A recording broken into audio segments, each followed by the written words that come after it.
Bien, el tan esperado discurso del presidente que iba a dar hoy para fijar su posición frente a Estados Unidos en torno al Tratado México-Estados Unidos y Canadá, y más que nada en lo que a los energéticos se refiere, pues nunca ocurrió ese discurso, porque como ya lo explicó el presidente López Obrador, el presidente de Estados Unidos, Joe Biden, le mandó una carta muy amable, muy modosita, muy linda, donde le dijo que no hay problema. Bueno, el presidente Biden no decide si hay problema o no. Esto lo decide otros grupos de interés en Estados Unidos. Pero qué bueno que mandó la carta Joe Biden. Entonces el presidente se quedó sin tema y anunció que hablaría sobre la guerra de Rusia y Ucrania y plantearía pues una solución al respecto.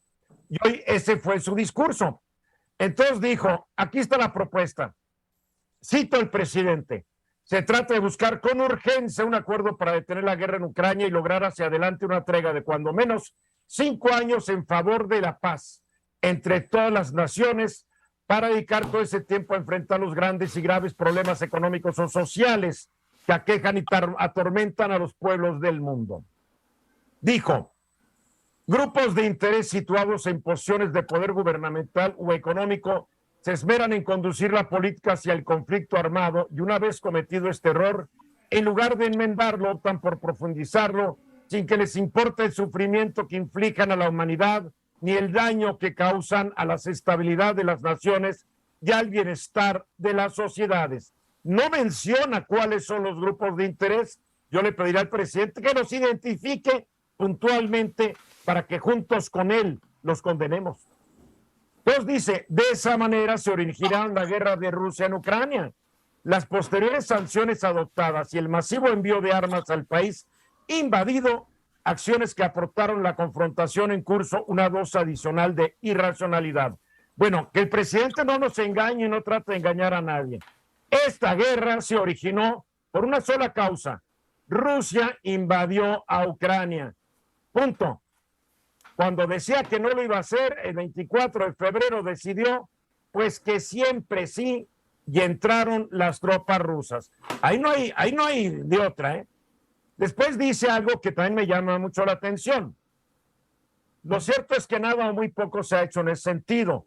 La ONU permanece inactiva y como borrada, presa de un formalismo y una ineficacia política que la dejan en un papel meramente ornamental. Es hora que alguien le mostrara la Carta Fundacional de Naciones Unidas al presidente mexicano, porque las Naciones Unidas no está para acabar con guerras si las partes en conflicto no desean acabar con la guerra. Así de fácil. El secretario general de la ONU ha visitado muchas veces Rusia y Ucrania tratando de mediar y la verdad, pues no le han hecho caso. Ucrania no le hace caso porque dice, ¿por qué debe buscar la paz si mi país está invadido? Y Rusia dice, ¿por qué de buscar la paz si Ucrania es mía? Así, o sea, esa es la realidad de las cosas.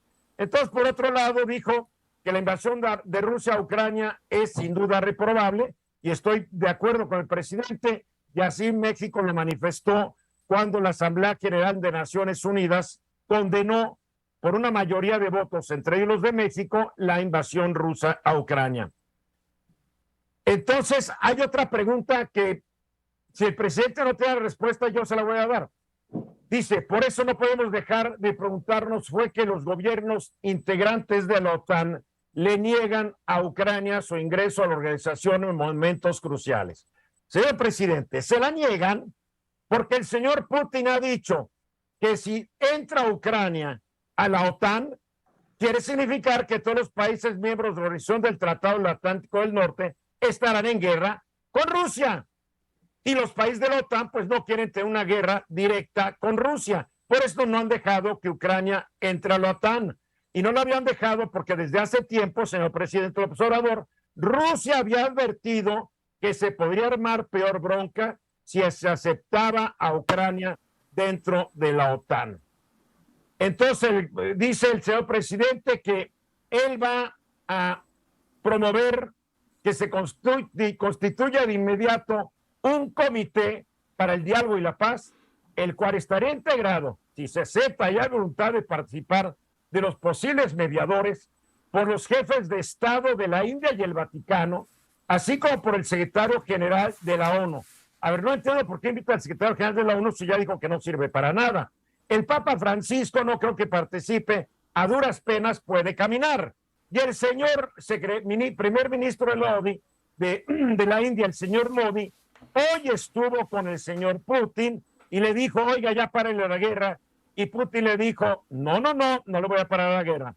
Entonces, yo creo que la propuesta del presidente, pues es una propuesta para consumo interno, para que sus aplaudidores la aplaudan, que no tiene la mínima posibilidad de avanzar. Mónica.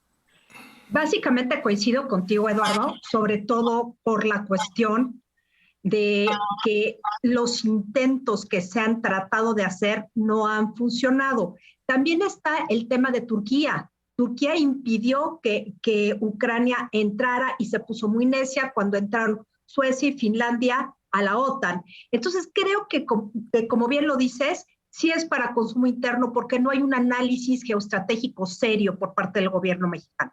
Por parte del presidente. Parecería que el señor Ebrard está más ocupado en su campaña para ser presidente o candidato a la presidencia que en asesorar correcta y adecuadamente al presidente de México, porque varios jefes de Estado, si hoy leen este discurso, van a creer que el presidente de México no está bien informado. Venus Rey. Sí, y esto es música para los oídos de los seguidores del presidente, que ya ven en esta acción, en esta propuesta, a pues una especie de un líder internacional de gran talla. Me parece poco eficaz, es como una carta a los Reyes Magos. Sabemos que no va a ser posible y coincido con ustedes dos que es para consumo interno, porque este tipo de discursos para los seguidores es oro molido, ¿no? Está repitiendo una conducta que en una época tuvo el presidente de México, Luis Echeverría, que también se quiso erigir líder del mundo, porque lo que estaba buscando, y tal vez lo que está buscando el presidente, es ser secretario general de Naciones Unidas. Puede ser, ¿por qué no? Bernardino. Sí, sin duda, Eduardo, coincido con todos ustedes, pero fíjate, bueno, hoy sabemos que es el Día de la Independencia. No sé si el discurso era el más apropiado para decirlo el día de hoy, con esta finalidad internacional, o no. Entiendo que, pues bueno, pues es un discurso que se dirige mucho a sus seguidores, por supuesto, a su base electoral. Sin embargo, pues bueno, la festividad que era de la independencia, que es de la independencia, me supongo que debía haber dicho otro tipo de discurso, no este. Creo que no era el momento más apropiado para hacerlo. Bueno, aprovechó para decir que México había sido invadido 5 veces, entonces ya por ahí más o menos. Juan, te veo muy callado. No, simplemente me recordaste aquella Carta de Derechos y Deberes de los Estados que fue a presentar Luis Echeverría a la ONU, exactamente con la misma idea, decirle al mundo cómo debía de comportarse, sobre todo con los débiles países del tercer mundo. Entonces, coincido con ustedes. Y se la aprobaron, hay que decir que se la aprobó la Asamblea General de Naciones Unidas, porque si mañana tú llevas una propuesta de que el 19 de septiembre tiene que ser el día de los terremotos mexicanos, lo más seguro es que lo aprueben y no pasa nada. Y así funcionó exactamente. Bueno, pues yo me esperaba más realmente de la propuesta. Creo que es una propuesta inviable, es un mal diagnóstico de lo que está ocurriendo en esa parte del mundo, es no querer realmente decirle al señor Putin, sálgase de Ucrania. Tan fácil, así debería empezar la propuesta. Pero en fin, yo no soy el presidente de México, yo soy un mero mortal. ¿Querías decir algo más, Venus? Sí, es que yo esperaba algo verdaderamente sonoro y grande y no, porque ya había anunciado que iba a ser. Esperabas demasiado, ¿eh? Vamos a los mensajes.